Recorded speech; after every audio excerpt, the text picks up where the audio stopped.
free meal to every child of Indonesia. And in this, I want also to learn from Brazil. Program Makan Bergizi Gratis adalah program andalan pemerintahan Prabowo Subianto Gibran Rakabuming Raka. Program ini masuk dalam 8 program hasil terbaik cepat Prabowo Gibran sewaktu kampanyenya. Di kondisi anggaran mungkin 10.000 kita hitung untuk daerah-daerah itu cukup bermutu dan bergizi. Program ini pun telah diuji coba bahkan sejak Prabowo berstatus sebagai calon presiden, yakni pada akhir 2023 dan baru diluncurkan pada 6 Januari 2025. Saya berkesempatan untuk melihat dapur pertama yang dibangun sebagai embrio program makan bergizi gratis di daerah Warung Kiara, Kabupaten Sukabumi, Jawa Barat. Saya berbincang langsung dengan salah satu orang yang menjadi sosok penggerak dan pengejuantahan visi Presiden tentang makan bergizi gratis. Dan hari ini sudah bersama saya, Kepala Badan Gizi Nasional, Profesor Dadan Hindayana, yang akan menemani saya, atau mungkin saya menemani Bapak, meninjau apa nih Pak, dapur pertama? Satuan Pelayanan Pemenuhan Gizi yang pertama. Yang pertama. Okay. Cikal bakal dari model yang diterapkan di seluruh Indonesia. Ini kan ada 190, bagaimana menjaga ataupun awalnya skemanya kan nggak mungkin langsung rapi seperti ini kan Pak? Pasti awalnya ada rumit-rumitnya dulu dari awal sampai akhir ya? Ketika dulu diminta untuk melakukan uji coba, maka saya minta kepada manajer saya namanya Fahmi untuk mencari tempat yang bisa digunakan untuk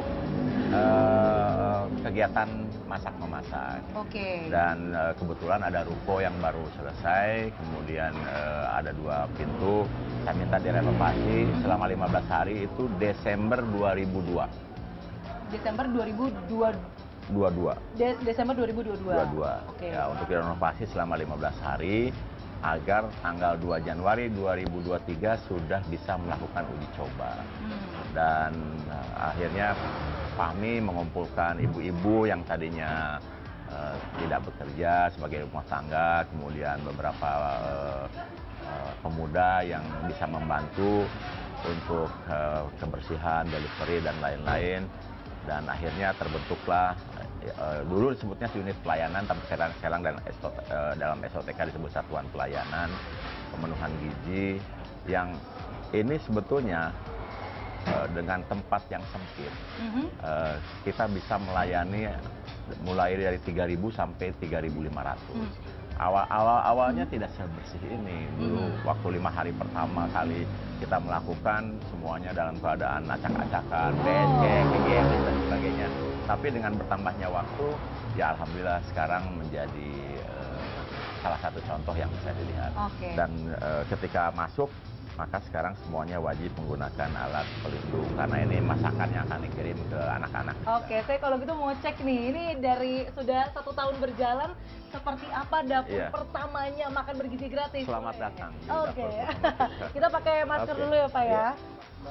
Ini kan soalnya program besar. Kita menjaga-jaga segala sesuatu terjadi di lapangan. Sehingga aspek higienis itu betul-betul menjadi perhatian kami, termasuk ke food safety. Tapi berarti benar ya Pak, kata Bapak nggak langsung seperti ini. Nah itu penerapannya berapa lama tuh Pak sampai bisa serapih ini? Sampai rapih, dan ibu-ibu yang tadinya bisa masak di rumah, sampai bisa masak dengan baik dan dengan rasa yang diterima itu 3 bulan. 3 bulan? 3 bulan. Oke, berarti ya kalau sekarang baru 5 hari, kemudian banyak keluhan di sana-sini, saya memaklumi, karena bagaimanapun butuh penyesuaian, termasuk selera anak. Tapi ini sekarang kita lagi di ruang apa ini Pak? Ini adalah ruang penyiapan, jadi barang datang di tempat, ini masuk ke sini, kemudian kita simpan. Ini karena tempatnya terbatas, tetapi kita bisa akomodir sedemikian rupa. Kemudian disiapkan oleh ibu-ibu. Ini ibu-ibu dulu ibu rumah tangga ya. Ini ibu rumah tangga yang kemudian akhirnya bisa membantu kami masuk dari jam 2, jam 3, kemudian motong-motong. Karena makanan yang kami siapkan mencakup 3 tahap. Jadi paling pagi itu kami harus mengirim jam 7.45 karena anak PAUD sampai SD kelas 2 sekolahnya kan sampai jam 10. Jadi mereka harus makan jam 8 sehingga harus dikirim jam 7.45. Nanti ini terus masak karena anak SD yang lainnya baru akan dikirim jam 9 untuk makan jam setengah 10 karena sekolahnya sampai jam 12. Nah, nanti yang paling terakhir untuk anak SMP, SMA itu dikirim jam setengah 12 untuk dimakan jam 12. Bertahap berarti ya Pak Bertahap. ya. Mari Ibu, saya mau berlanjut ke selanjutnya. Oke, setelah ini ada storage ya Pak ya, sama tempat potong-potong preparation. Berarti ruangan masaknya ya Pak? Ruang masak. Luar biasa, itu wanginya tapi udah kecium ya Pak ya? Iya. Wangi masakannya. Iya. Pak, tapi saya penasaran sebenarnya. Untuk menerapkan kan sekarang ada 190 dapur yang dikelola sama BGN. Ini cara pengawasannya untuk tetap terus skemanya sama seperti ini tuh sebenarnya seperti apa ya Pak? Pasti kan nggak mudah ya? Iya, tentu saja. Nah, kebetulan kan SDM yang mengelola di seluruh Indonesia itu dididik dengan pola yang sama. Jadi mereka akan dididik 3-4 bulan, baik dari kedisiplinan maupun dari segi kemampuan. Dan mereka sebelum turun ke lapangan kan dimagangkan. Jadi berkali-kali datang ke sini melihat prosesnya dan sebagainya. Seperti itu. Bagaimana sebenarnya proses ataupun apa sih Pak lewat program ini kultur baru yang ingin disampaikan ke anak-anak Indonesia soal nutrisi, soal apa yang ingin dibangun Pak sebenarnya? Iya, gizi ini kan baik, penting sekali untuk pertumbuhan. Dan untuk pertumbuhan itu dibutuhkan komposisi gizi seimbang. Mulai dari karbo, proteinnya, seratnya, mineral, dan lain-lain. Sehingga kalau makan itu kalau bisa komponen ini selalu ada. Sehingga kami, Badan Gizi, menetapkan komposisi gizi seluruh Indonesia. Tidak menetapkan standar menu. Karena nanti dengan komposisi gizi itu menunya bisa macam-macam. Dan menu ini adalah kami tugaskan kepada ahli gizi. Oleh sebab itu, di setiap satuan pelayanan itu wajib ada satu ahli gizi. Yang itulah kemudian meracik menu itu untuk dengan komposisi gizi yang sama. Meskipun menunya sangat disesuaikan dengan selera setempat, kemudian dengan sumber daya lokal yang tersedia. Jadi kalau di warung Kiara ini banyaknya ayam dan sukanya ayam dominan. Tapi nanti di daerah-daerah yang ikannya banyak dan orang lebih suka ikan gitu. Seperti itu. Jadi kayak kami yang kami tetapkan adalah standar komposisi gizinya, bukan standar menu. Meskipun memang variasinya beda-beda seperti yang kemarin Bapak ditanyain kan, ada yang ada susu, ada yang nggak ada susu. Ya, gitu, Pak, itu jadi juga... gini, kami tetapkan susu itu menjadi bagian menu, terutama di daerah-daerah yang ada sabit pelahnya. Ya, kemudian tapi bukan menutup kemungkinan yang lain tidak diberikan, tetap diberikan, tapi kita harus mengatur komposisi menunya. Nah, sekarang kebetulan hari ini masak orak-arik telur. Jadi bahan baku yang digunakan untuk memasak orak-arik telur pasti tidak semahal kalau kita masak ayam atau daging. Nah, karena masak telur dan komponennya murah, maka kemungkinan bisa memasukkan susu ke dalamnya, sehingga harga indeksnya tidak melebihi. Jadi salah satu bagian edukasi juga dan jangka panjang sebetulnya setelah ini. Setelah intervensi selesai dan semua anak mendapatkan haknya terkait dengan gizi seimbang, maka langkah berikutnya adalah edukasi. Nah, di edukasi menjadi kebiasaan memilih makan itu adalah dengan gizi seimbang, bukan Asian way yang nasi dicampur dengan mie, campur dengan gorengan, campur dengan kerupuk, itu Asian way. Aduh, nah, itu saya banget pas kecil Pak. Iya, itu ada pembiasaan. Jadi selama ini banyak anak, 60% anak di daerah Sukabumi ini tidak pernah melihat menu dengan komposisi gizi seimbang. Dan 60% anak di sini baru minum susu setelah ada intervensi kita. Jadi mereka tidak minum susu bukan karena laktos intoleran, tapi karena tidak mampu beli susu. Dan ini ya, awal-awal mereka bekerja, ini untuk bisa menyimpan tray seperti ini, itu butuh waktu lama. Ini kecepatannya bertambah terus ya? Bertambah terus, Pak. Dari 10 per menit atau berapa? Sekarang itu dalam waktu 5 menit bisa 60 kubik per menit. 60 kubik. Jadi nanti yang baru-baru, yang baru melaksanakan, kan sekarang ada telat, ada apa. Itu karena mereka masih biasa, mekaniknya belum terlatih. Tapi lama-lama seperti Bapak ini cepat sekali. Cak gitu kan. Itu karena berjalannya waktu aja. Butuh waktu untuk beradaptasi juga, tapi ini kita langsung ke sekolah, boleh ikut ya Pak Boleh, ya? boleh. Oke.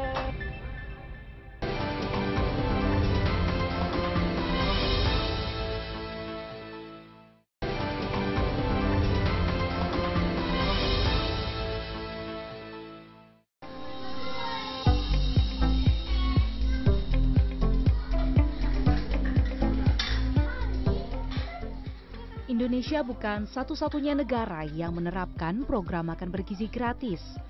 Di Asia Tenggara, Indonesia adalah negara ke-8 yang memberikan makan gratis bagi anak-anak. Thailand, Malaysia, Filipina, Kamboja, Laos, Timor Leste hingga Brunei Darussalam sudah memulai intervensi gizi bagi generasi penerusnya lebih dulu ketimbang Indonesia. Pada 2025, pemerintah melalui Badan Gizi Nasional menargetkan 19,47 juta orang sebagai penerima manfaat, dan dengan target pada akhir Januari 2025 ada sekitar 3 juta anak yang diberi makan. Sementara pada 6 Januari 2025, 190 satuan pelayanan pemenuhan gizi mampu menyediakan makanan gratis bagi 570.000 anak, yang artinya untuk menjangkau 3 juta anak pada akhir Januari, Badan Gizi Nasional perlu menyiapkan sekitar 810 satuan pemenuhan pelayanan gizi lainnya.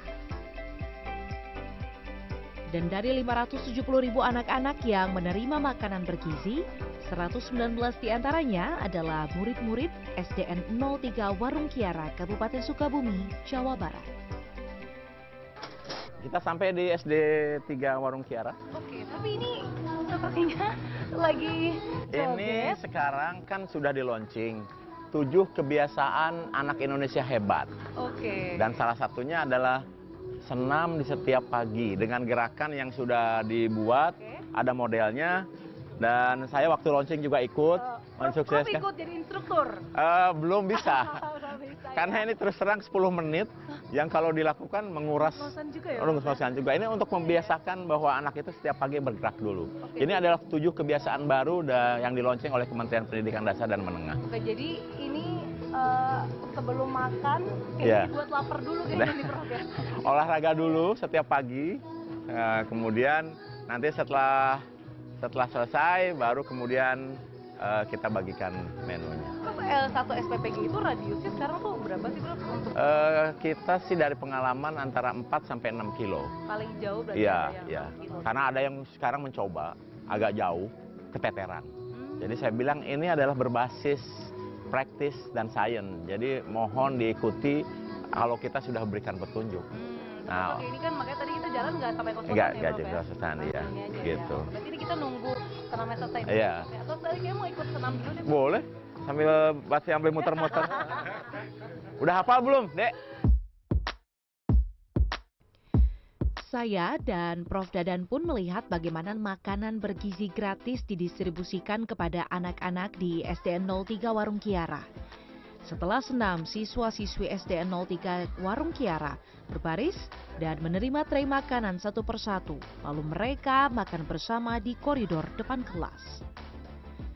Setiap sekolah memiliki gaya pembagian masing-masing, tetapi yang penting adalah waktu pembagian makanan sesuai dengan kriteria usia anak. Murid PAUD dan SD makan pada pagi hari, sedangkan murid SMP dan SMA makan pada jam makan siang. Nih Mbak Diana, ini Habis kita senam tadi, Senam Pak, tadi. ini berarti udah mau dibagikan.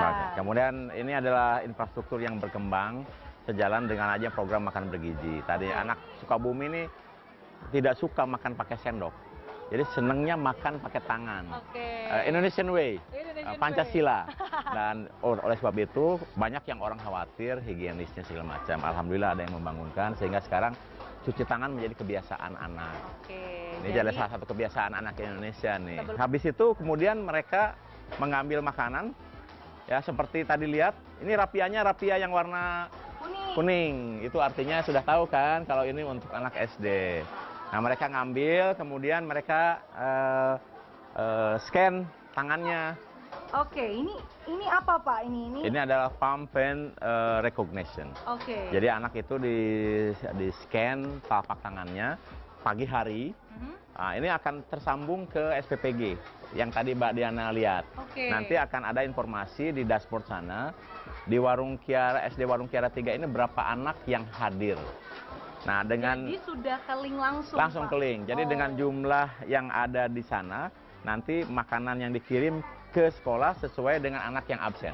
Oke. Nah, pada saat nanti anak ini dibagikan, seperti sekarang sudah dibagikan, mereka scan lagi untuk konfirmasi bahwa makanan yang diambil sesuai dengan yang dikirim.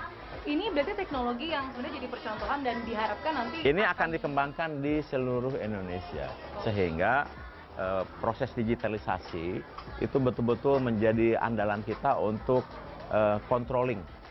Melihat seberapa banyak anak yang menerima, kemudian kita akan punya big data terkait anak-anak sekolah. Jadi Badan Gizi tiba-tiba menjadi institusi yang bisa melihat kehadiran anak setiap hari seluruh Indonesia.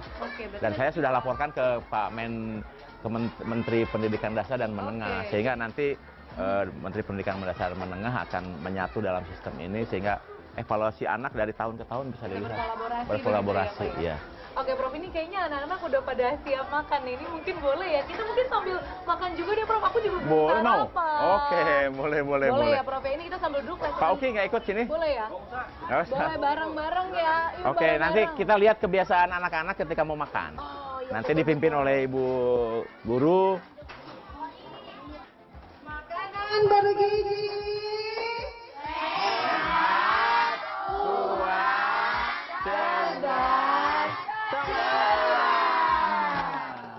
Silakan berdoa. Dibuka dulu, dibuka.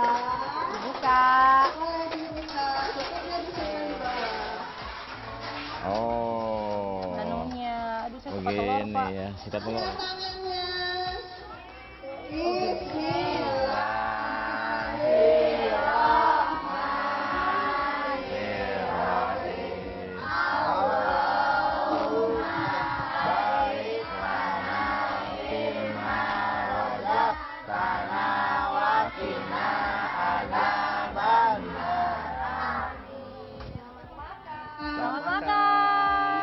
Pak, ini kan tapi dari beberapa sekolah ini kan yang paling dekat sama Warung Kiara dari jarak radius 6 km tentu ada beberapa ya Pak, masih ada yang belum terjangkau. Nah itu memang skema pemilihan kah atau yang paling dekat kah atau menyesuaikan dengan kapabilitas atau kemampuan dari warung atau seperti apa? Yang pertama tentu sesuai kapasitas. Karena dari hasil uji coba nih dari tadinya dari 2.000 sampai 5.000, ternyata yang paling optimal di jumlah 3.000. Itu dari segi kemampuan masak, waktu masak, delivery dan lain-lain itu yang paling pas. Disesuaikan dengan radius yang ada. Nah, kemudian habis itu kita pilih sekolah-sekolah yang memang paling dekat ke satuan pelayanan itu. Berarti yang diutamakan di jarak ya Pak ya? Jarak. Karena ini ketepatan waktu penting sekali untuk mengirim makanan ini supaya tidak basi dan juga pas ketika anak-anak harus makan. Nanti daerah sekolah-sekolah yang belum terjangkau ya kita bertahap untuk membangun satuan pelayanan di daerah yang lebih dekat lagi. Pak, ini kan tapi kan tujuan untuk makan bergizi ini karena lengkap ya, ada proteinnya, Pak, ada karbonnya, kemudian ada sayurnya juga untuk entah itu serat, kalsium dan lain sebagainya.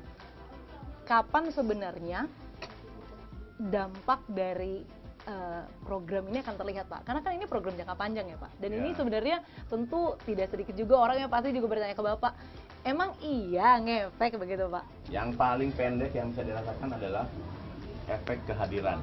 Betul ya Ibu Guru ya? Efek kehadiran. Ya. Karena pada semangat ya Pak ya? Oke.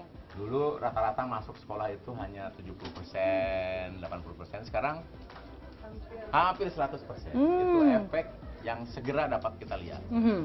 Kemudian yang kedua dari segi kebugaran lah. Karena biasa makan rutin, jadi tidak ada lagi yang ya, kelaparan dan sebagainya. Kemudian Semangat belajar tambah semangat nggak? Tambah semangat. Gak ada yang jawab Pak, tambah semangat enggak? Tambah.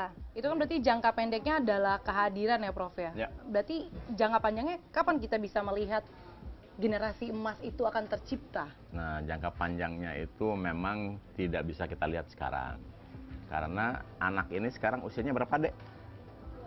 12. Jadi ada 2 titik kritis pertumbuhan anak. Yang pertama 1000 hari pertama untuk kecerdasan, untuk otak dan sebagainya. Itu yang di mana stunting harus kita atasi. Kenapa ibu hamil, menyusui dan anak balita kita intervensi? Karena itu untuk mencegah stunting. Nah, titik kritis yang kedua adalah ketika anak tumbuh dari usia 8 ke 17 tahun. Dan saat itulah ini sedang tumbuh-tumbuhnya. Dan supaya tubuhnya optimal dengan tinggi badan yang sesuai dengan harapan kita, mereka harus dipasok dengan gizi seimbang pada saat proses percepatan pertumbuhan tersebut. Jadi jangan heran kalau ada yang pintar, pendek. Karena pada saat pertumbuhan tidak dipasok oleh gizi seimbang. Tapi ada yang tinggi, tapi agak sedikit dongo, itu karena 1000 hari pertamanya kurang nutrisi. Yang kita harapkan, cerdas dan tinggi. Nah Prof, ini kan kalau ngomongin di media sosial ya Prof ya, terutama setelah rilis, ini nggak jarang yang viral. Entah itu soal menu lah, entah soal apapun, ada aja yang viral. Itu Prof ngecekin gak sih? Oh, tiap hari. Semua yang ada viral itu pasti masuk. Dan saya memang agak kelihatan kurang tidur karena saat istirahat harusnya di mobil itu kan tidur. Itu kesempatan untuk cek yang begitu-begitu. Nah, nanti setiap jam 5 di kantor itu kita video call Zoom dengan seluruh SPPG yang melakukan pelayanan. Jadi evaluasi setiap hari. Ada beberapa di daerah yang mengeluh, kok menunya cuma tempe sama tahu aja atau kayak apa. Nah itu tuh dicek, kemudian alasannya apa Prof dari SPPG-nya? Apakah karena memang SPPG-nya kurang biaya atau seperti apa Prof? Ya, jadi mahal? Kita biasanya kalau ada laporan, kita cek otentikanya. Di daerah mana, kapan, siapa yang mengirim. Jadi kalau ada laporan yang tidak jelas asal usulnya, kami justru akan kebingungan. Tapi kalau jelas misalnya SD sekian Palembang seperti kemarin itu yang viral Gibran itu, ternyata setelah dicek laporan bahwa yang bersangkutan itu habis makan nasi goreng, kenyang sehingga jadinya. tidak mau makan. Nah, kemudian menu yang seperti tahu itu, padahal itu ikan gabus yang dikasih tepung. Tampilannya kayak tahu, padahal itu ikan gabus. Gitu. Jadi kayak gitu tuh lah. Kemudian ada memang yang pada saat memasak mungkin karena belum terbiasa, jadi memang butuh ditingkatkan. Yang kayak gitu-gitu kita tidak pungkiri lah.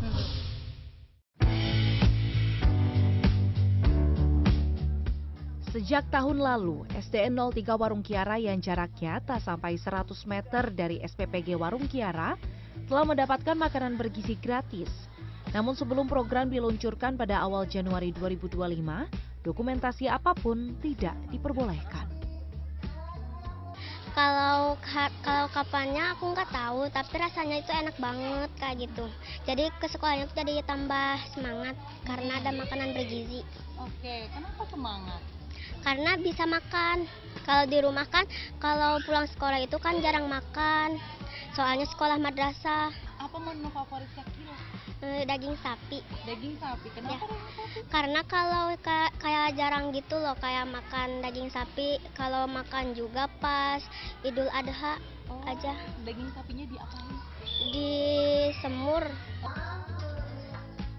Menyediakan makanan untuk anak-anak memang bukan pekerjaan yang mudah. Dengan program makan bergizi gratis, guru punya peran penting untuk mendorong siswa-siswi menghabiskan makanan yang diberikan. Awalnya kita kan di waktu jam istirahat. Kita bagikan di waktu jam istirahat, tapi kendalanya di pedagang kecil yang datang ke sekolah kami.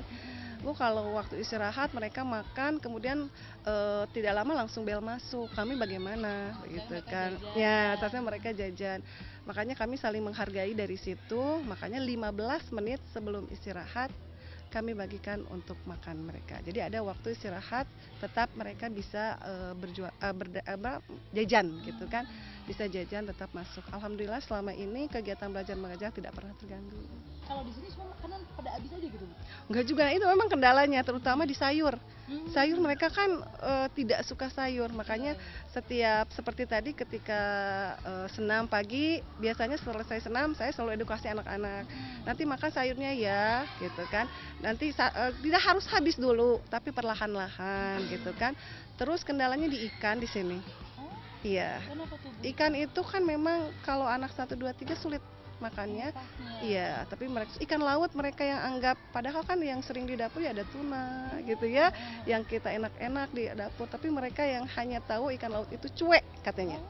Jadi satu macam yang mereka pikir, jadi mereka sulit untuk makan. Tapi dari situ kita edukasi, kalau kita bersyukur maka Allah akan menambahkan rezekinya buat kita. Makanya itu harus habis gitu. Selalu edukasi seperti itu. Perlahan anak pun. Iya.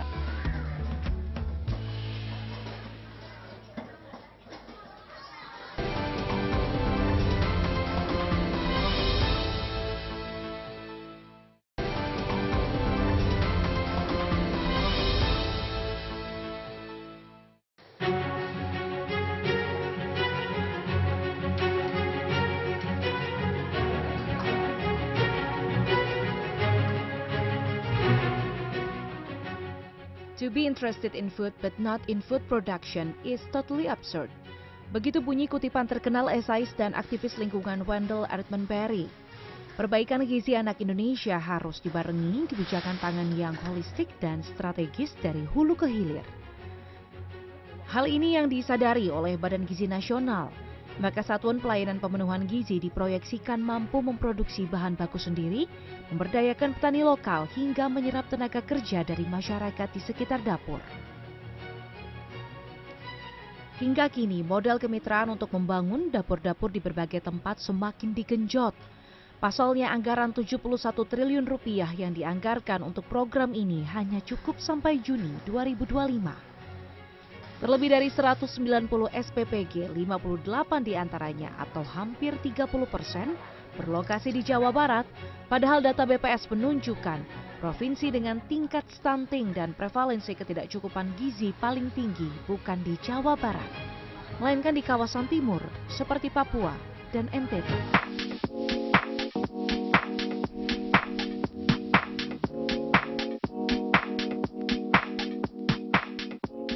Ini adalah salah satu calon mitra kita juga yang akan ikut berperan serta di dalam program ini. Berarti nanti juga akan semakin banyak jangkauannya ataupun siswa yang diberi makan berarti? Tentu saja, karena kita nanti sampai semua program berjalan penuh untuk 82,9 juta dibutuhkan 30.000 satuan pelayanan pemenuhan gizi yang mayoritas mungkin akan seperti ini.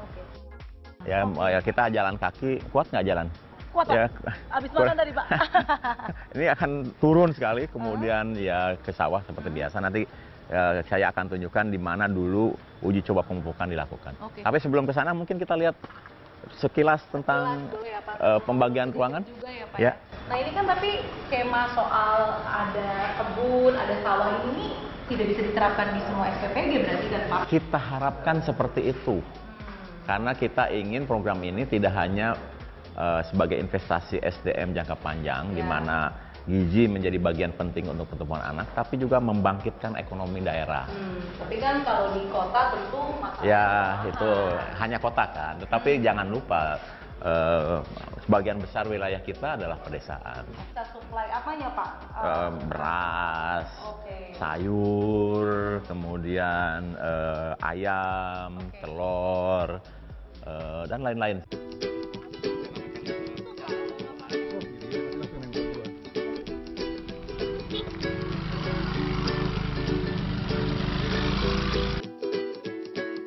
Jadi ini ya, Prof ya. Jadi inilah tadi yang saya ceritakan.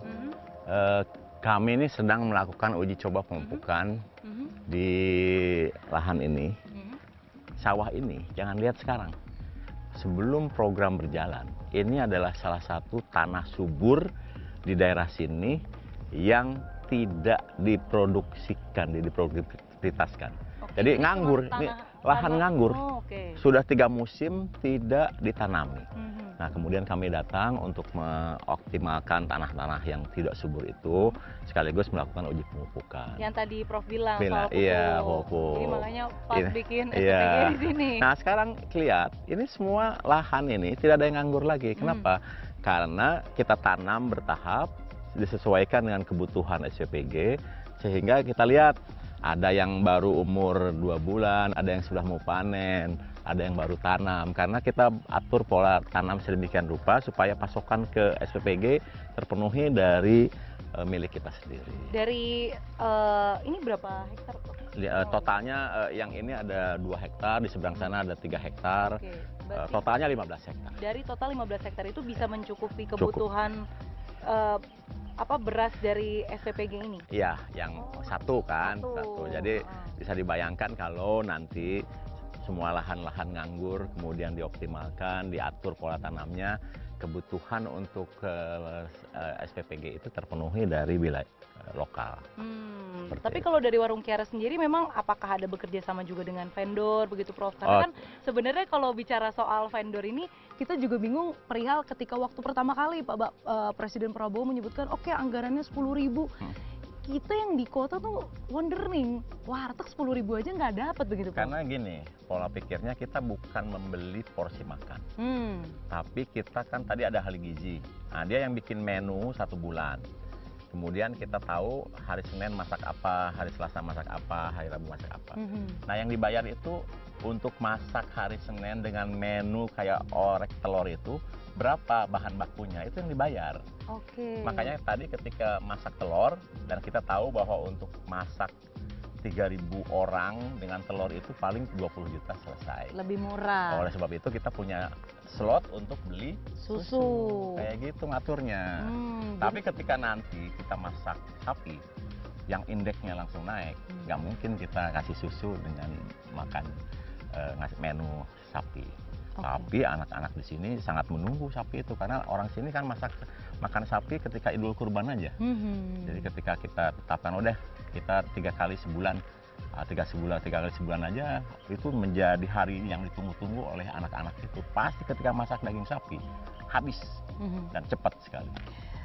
Salah satu tujuan dari program Makan Bergizi Gratis ini kan memang tidak hanya pemberdayaan ataupun memperbaiki gizi dari anak-anak ya, Prof, tapi juga pemberdayaan lahan, termasuk juga atau petani lokal, UMKM dan lain sebagainya. Kalau di Warung Kiara sendiri yang menjadi percontohan, yang menjadi dapur pertama itu seberapa melibatkan UMKM atau warga sekitar sih, Prof, selain sebagai pekerja begitu? Ada di video kami yang namanya Pak Asep. Itu tukang sayuran yang menanam kangkung. Itu betul-betul menjadi seorang petani yang merasakan manfaatnya dari program ini. Kemudian tiba-tiba ada agen telur ya di sini ya, agen telur yang baru Pak Ade itu kemitraan lokal semua. Gitu. Dan kami berharap sebetulnya makanya Pak Presiden katakan program ini diharapkan bisa meningkatkan produktivitas desa. Ini contohnya seperti ini. Jadi lahan-lahan yang tadinya nganggur sampai 3 musim tidak ditanamin, akhirnya sekarang bisa produktif dan tidak ada lagi lahan yang nganggur. Ini harapan kita. Jadi kita kan kadang-kadang berpikir lahan kita luas gitu.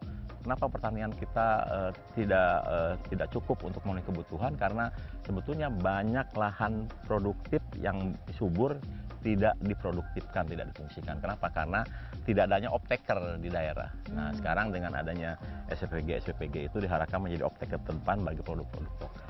Jadi penggerak juga. Penggerak. Jadi karena gini, uang yang masuk ke SPPG itu 85%-nya digunakan untuk membeli bahan baku. Karena untuk masak kan butuh bahan baku. Dan bahan bakunya itu 95% produk pertanian. Jadi sebetulnya dengan program ini nanti ke depan itu justru yang akan maju adalah pertanian kita. Diharapkan demikian dan pengawasannya juga harus ketat nih. Dan masyarakat akan lebih produktif. Ini ada juga sebenarnya Pak perihal anggaran juga, karena tadi juga Bapak membahas ada 80%-nya itu yang masuk ke SPPG itu ya untuk pertanian. Ya, artinya 85%. 80%-nya. Nah ini kan rantai distribusinya itu cukup panjang ya Pak ya. Saat kemudian ke SPPG sampai sebetulnya ke justru dengan pola yang sudah kami contohkan, rantai pasoknya jadi sangat pendek. Karena dari sawah langsung ke SPPG, tidak lagi harus ke pasar induk, baru dari pasar induk balik lagi. Ini enggak, dari petani bisa langsung ke SPPG, memotong rantai. Jadi harusnya pertaniannya optimal, marketnya dijamin, dan kemudian harganya harusnya karena pasokan lokal ya tidak akan semahal kalau datang dari rantai pasok nasional. Berarti sebenarnya angka 10.000 itu juga jadi sangat mungkin ya Pak ya? Ya, untuk daerah-daerah seperti ini lebih dari mungkin. Karena kami sudah buktikan selama 12 bulan itu memang indeksnya tidak jauh-jauh dari itu. Nah itu Pak, mengimplementasikan selama kurang lebih visi Presiden begitu ya, selama kurang lebih 2 tahun ini, itu tantangan terbesarnya apa? Atau di mana sih Pak? Ya, tantangannya bagaimana agar apa yang kita bisa kerjakan itu bisa kita copy paste ke tempat lain. Ini tantangan mengcopy paste itu kan nanti yang menghadapi daerah lain, yang karakteristik daerahnya juga lain, masyarakatnya lain. Ini butuh betul-betul penyesuaian-penyesuaian. Makanya saya sampaikan kepada SPPG yang belum jalan, jangan buru-buru ingin melayani banyak, tapi perlahan-lahan saja supaya lesson learn-nya bisa dapat dan sekali melayani kualitasnya langsung bagus dan ditingkatkan, semakin meningkat. Daripada kita ngejar target melayani banyak, kemudian tiba-tiba banyak masalah, setback jadi akhirnya. Lebih baik kita slow but sure. Terakhir Pak, saya mau minta Bapak meyakinkan masyarakat yang masih ragu sebenarnya dengan program ini. Anggota rumah tangga Indonesia itu dibagi 5. Mulai dari miskin, rentan miskin, menuju kelas menengah, dan kelas atas. Nah, anggota rumah tangga kelas atas, itu anggotanya itu 2,84. Artinya apa? Jadi kalau ada 100 orang kaya, maka 84 keluarga anaknya 1. Oke. 16 keluarga anaknya 0. Sisi lain orang miskin itu anggota rumah tangganya 4,78. Jadi kalau ada 100 orang miskin, 78 keluarga anaknya 3. 22 keluarga anaknya 2. Nah, penduduk Indonesia bertambah 6 juta per menit, 3 juta per tahun. Sampai 2045 itu akan mencapai 324 juta. Masih 42 juta dari sekarang. Dengan pola pertumbuhan seperti itu, Mbak Diana sudah bisa memprediksi pertambahan penduduk Indonesia itu dari keluarga kaya atau dari keluarga miskin? Lebih banyak pasti dari keluarga miskin. Tentu dari keluarga miskin. Jadi pertumbuhan penduduk Indonesia itu akan bersandar pada populasi miskin yang rata-rata pendidikannya 9 tahun. Jadi miskin melahirkan miskin, miskin melahirkan miskin, miskin melahirkan miskin. Itu yang disebut dengan kemiskinan terstruktur. Itu yang akan menjadi penambah populasi Indonesia di 2045. Kalau kita tidak intervensi dari sekarang, kita bukan mendapatkan bonus demografi, tapi mungkin disaster demografi. Makanya Pak Presiden selalu mengatakan makan bergizi ini adalah langkah strategik kita. Betul. Itulah yang disebut dengan strategik itu. Kita harus mengintervensi 60-70% penduduk yang tidak pernah melihat gizi seimbang, yang tidak pernah mampu beli susu. Mbak Diana tahu kan, kalau sekarang kita kelebihan produksi ayam. Kita kelebihan produksi telur. Satu sisi banyak anak yang kurang gizi. Kenapa? Karena tidak ada daya beli untuk menyerap ini. Ya, jadi satu sisi kelebihan, satu sisi kekurangan gizi. Nah, sekarang kita hadir di tengah-tengah untuk menyerap produksi yang kelebihan ini, menyalurkan kepada yang membutuhkan. Tapi ketika nanti, contoh ya, kalau kita sudah running 82,9 juta, satu hari saja, ayo kita makan telur. Dalam satu hari kita butuh 82,9 juta butir telur dalam satu hari. Nah, itu kita mampu nggak menyediakan.